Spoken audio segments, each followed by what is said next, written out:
Today we're going to be looking at coins that you should be on the lookout for from the bank. You know, whether you're coin roll hunting, getting coin rolls from the bank, searching for errors that can give the coins value, or even if you're just looking through your pocket change or, maybe a neighbor's coin jar or whatever.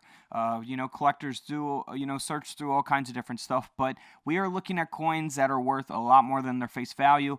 For instance, this first coin here, a Roosevelt dime from 1971 that was struck onto a defective planchet, which we see on the reverse of the coin.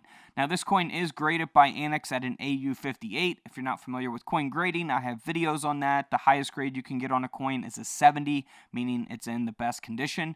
This is at a 58, and this coin sold for $198 because of that mint error. Now, this next coin here sold for $1,200. That's right, over $1,000 Jefferson nickel here, and that's because of its mint error. This coin has a major die break. You can see that extra metal there taking up almost nearly half of the coin here.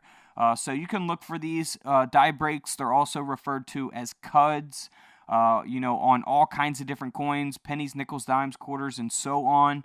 And some can be smaller, some can be large like this. The larger ones are going to fetch more money. They're just more desirable by collectors. They look more unique, and they're definitely more rare to have or find. So like I say, $1,200 for 5 cents.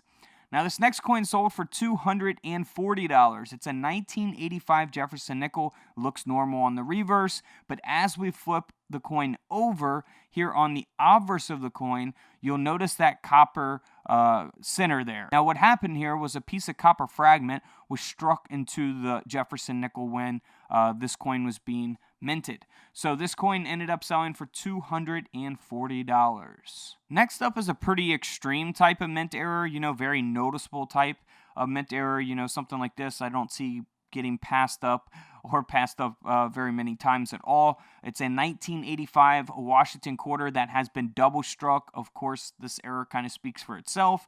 It was struck twice, and that second strike was 15% off center. So it is graded and authenticated by NGC, and this coin sold for $432. Moving right along, something to always look for on your Georgia state quarters is a partial collar, which you can see around the rim of the coin there. Pretty obvious, again, mint error here to look for. This coin from 1999 sold for $85. Not too bad for, such a modern, state quarter. Here is the 2004 Jefferson nickel. Again, looks normal on the obverse of this coin, but here on the reverse, you'll see that it was struck onto an improperly annealed planchet. That's why you can see the inner copper layer of the coin there. The keelboat reverse here, graded by NGC. This coin sold for $124. And then something to look for on your 2020 Roosevelt dimes. This is a weak strike. Considered a weak strike. It is a mint error. It's not, just faded out. Does have, marks and damage to it. But the coin is a mint error because of it being a weak strike. It's not a super valuable coin. The coin only sold for $51 at auction. Is it worth getting graded? Well, if you pay to have this coin graded, you're not really making any money. But it's a mint error from 2020, so a modern coin there. And then here is a no-dated coin, no-dated Jefferson nickel. Looks normal on the reverse, but here on the obverse of the coin, you'll see that it was struck through a late-staged capped die. So the die is what has the design on it, and it comes down and strikes the planchet in order to create the coin. In this case, a Jefferson nickel. Specific planchet was struck by a capped die.